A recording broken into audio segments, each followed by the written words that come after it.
Hello students, how are you? बच्चों, आज हिंदी की कक्षा में आपका स्वागत है।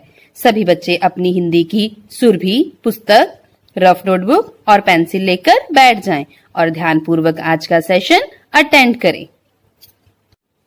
तो बच्चों, आज के हमारे इस चैप्टर को पढ़कर आपको बहुत मजा आने वाला है। यह चैप्टर है मुगल काल के बादशाह अकबर के बारे में, जिसकी कहानियां सुनने की आदत में शामिल है फिर क्या हुआ, और उनकी इस एंडलेस फिर क्या हुआ प्रश्न पूछने की आदत को छुड़वाया उसके समझदार मंत्री बीरबल ने। तो चले इस पाठ की रीडिंग करने से पहले डिस्कस करते हैं इसके कुछ डिफिकल्ट मीनिंग्स। बच्चों, इस पाठ के डिफिकल्ट वर्ड मीनिंग करने से पहले मैं आपको यह बता दूं कि आपको केवल इस पाठ का सार आएगा। तो सबसे ऊपर पहले हम लिखेंगे ओनली फॉर सार। तो चलिए डिफिकल्ट मीनिंग्स डिस्कस करते हैं। सबसे पहली पंक्ति में आया है नवरत्नों। बेटा, इसका अर्थ है 9 gems, NINEGEMS, 9 gems।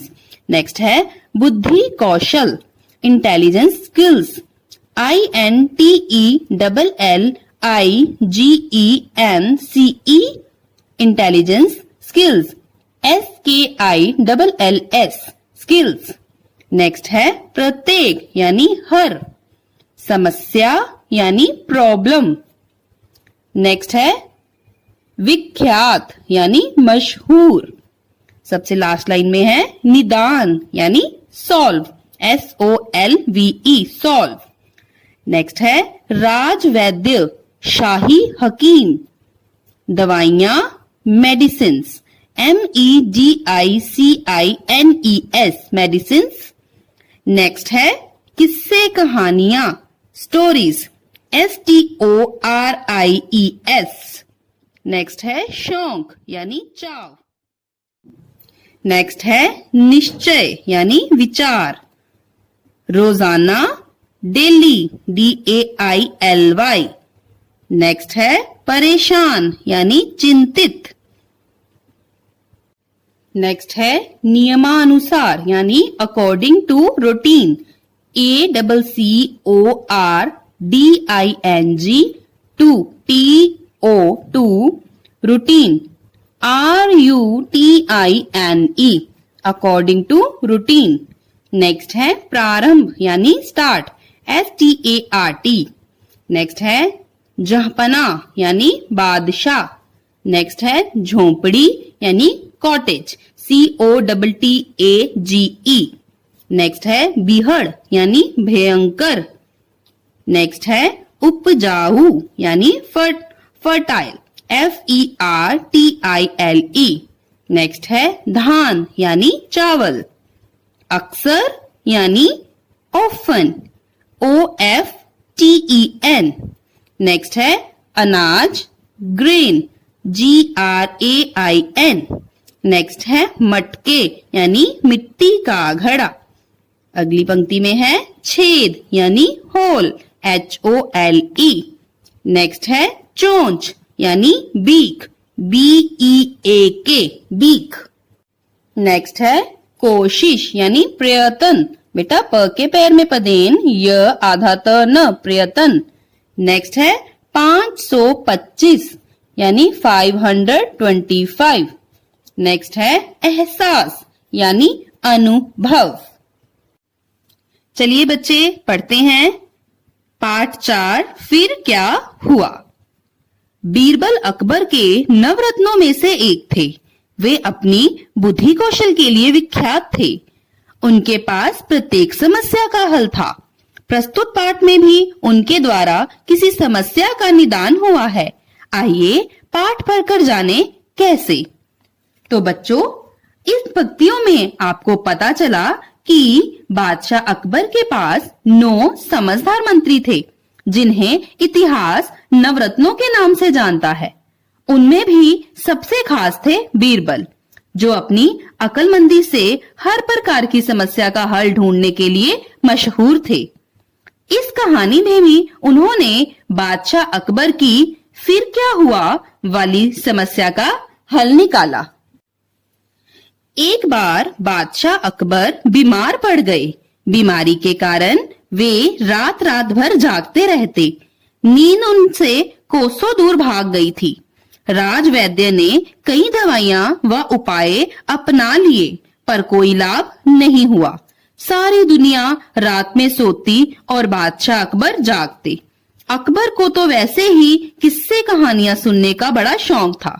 उस पर अब समय काटना भी कठिन हो रहा था। अतः अकबर ने रोज रात को एक कहानी सुनने का निश्चय किया। तो बच्चों, हुआ यूं कि बीमार पड़ने पर बादशाह अकबर ने नींद न आने की अवस्था में रोज रात को एक कहानी सुनकर वक्त बिताने का फैसला किया। इस तरह रोजाना रात को कोई ना कोई दरबारी आकर अकबर को कहानी सुनाने लगा। अकबर हर कहानी के आखिर में बार बार पूछते, फिर क्या हुआ? दरबारी परेशान रहने लगे और बीरबल से इस समस्या का उपाय निकालने के लिए कहने लगे। तो बच्चों, अब उनके कहानी सुनने के शौक को पूरा करने के लिए उसके दरबारियों में से रोज रात को एक एक करके दरबारी आने लगी। लेकिन कहानी के अंत तक भी बादशाह का दिल ना भरता और वे अंत में बार बार पूछते, फिर क्या हुआ? फिर क्या हुआ? दरबारियों ने अब बीरबल को इस समस्या का हल निकालने के लिए कहा। अगली रात अकबर को कहानी सुनाने खुद बीरबल पहुंचा। नियमानुसार कहानी खत्म होते ही अकबर पूछ उठे, फिर क्या हुआ? बीरबल ने उन्हें एक और कहानी सुना दी, किंतु उसके अंत में भी फिर से अकबर पूछ बैठे, फिर क्या हुआ? बीरबल परेशान हो गए। फिर बीरबल ने उन्हें एक और कहानी सुनानी प्रारंभ की। बच्चे, अब जब बीरबल के द्वारा सुनाई गई कहानी के अंत में भी बादशाह ने पूछा, फिर क्या हुआ? तो बीरबल ने उनकी इस आदत से उन्हें छुटकारा दिलाने के लिए उन्हें एक और कहानी सुनानी शुरू कर दी। देखना बच्चों, अब इस कहानी को सुनकर आपको भी मजा आने वाला है। जहां पना एक जंगल में एक झोंपड़ी में एक गरीब किसान रहता था। वह बहुत बहादुर था, इसलिए उसे बीहड़ जंगल में भी अकेले रहते डर नहीं लगता था। उसने झोंपड़ी के आसपास की उपजाऊ जमीन में धान बो दिए थे। उपज अच्छी हुई, पर अक्सर पक्षी अनाज के दाने मुंह में दबाकर ले जाते थे। नई कहानी में बीरबल ने कहा, बादशाह किसी जंगल में एक बहादुर किसान रहता था। उसने अपनी झोंपड़ी मतलब कुटिया के आसपास उपजाऊ जमीन पर चावल बीज दिए थे। फसल अच्छे होने पर पक्षी अक्सर चावल के दाने लेने वहां आते।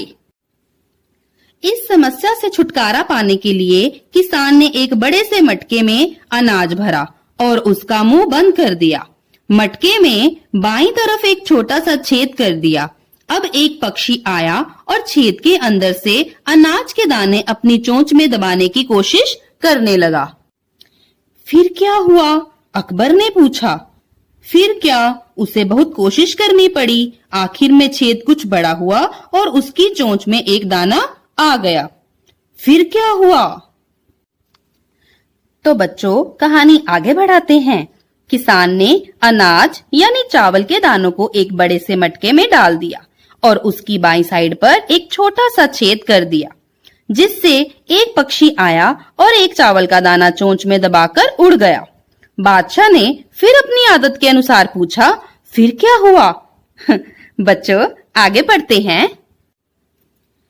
फिर वह उड़ गया। फिर क्या हुआ? फिर दूसरा पक्षी आया।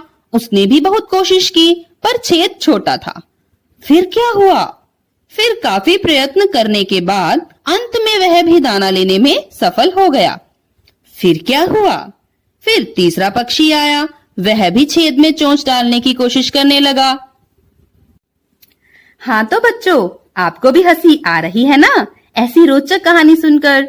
बादशाह के बार बार फिर क्या हुआ के प्रश्न का उत्तर देते हुए बीरबल कहने लगा, पहले एक पक्षी आया, फिर दूसरा पक्षी, फिर तीसरा पक्षी आया। अब तो यह बात सुन सुनकर बादशाह स्वयं बोर हो गया। आगे की कहानी पहले पढ़ते हैं, फिर जानते हैं कि अंत में क्या हुआ। ठीक है ना बच्चों? बीरबल, आखिर कितने पक्षी आएंगे दाना लेने? महाराज, अभी तो 3 ही आए हैं। कुल मिलाकर 525 पक्षी पेड़ पर बैठे हैं। आखिर ये दाना लेना कब छोड़ेंगे? जब आप फिर क्या हुआ कहना छोड़ेंगे। अब अकबर को अपनी गलती का एहसास हुआ और उन्होंने कहानी सुनना छोड़ दिया। अब उन्हें नींद आने लगी। तो बच्चों, आखिर चिढ़कर अकबर बादशाह ने जब बीरबल से पूछा कि अभी और कितने पक्षी आएंगे, तो बीरबल ने बताया 525। बादशाह बोले, ये पक्षी दाना लेना कब छोड़ेंगे? बीरबल ने उत्तर दिया, जब आप यह कहना छोड़ेंगे फिर क्या हुआ। यह सुनकर बादशाह अकबर को अपनी भूल पता चल गई। अब उन्होंने कहानी सुनना भी छोड़ दिया और यह कहना भी छोड़ दिया, फिर क्या हुआ। है ना मजेदार कहानी बच्चों, है ना? तो अब मैं आशा करती हूँ कि आप सबको ये कहानी काफी रोचक लगी होगी और आपको सारी कहानी समझ में भी आ गई होगी। क्लियर? नेक्स्ट सेशन में अब हम फिर से मिलेंगे नए टॉपिक के साथ। तब तक के लिए गुड बाय।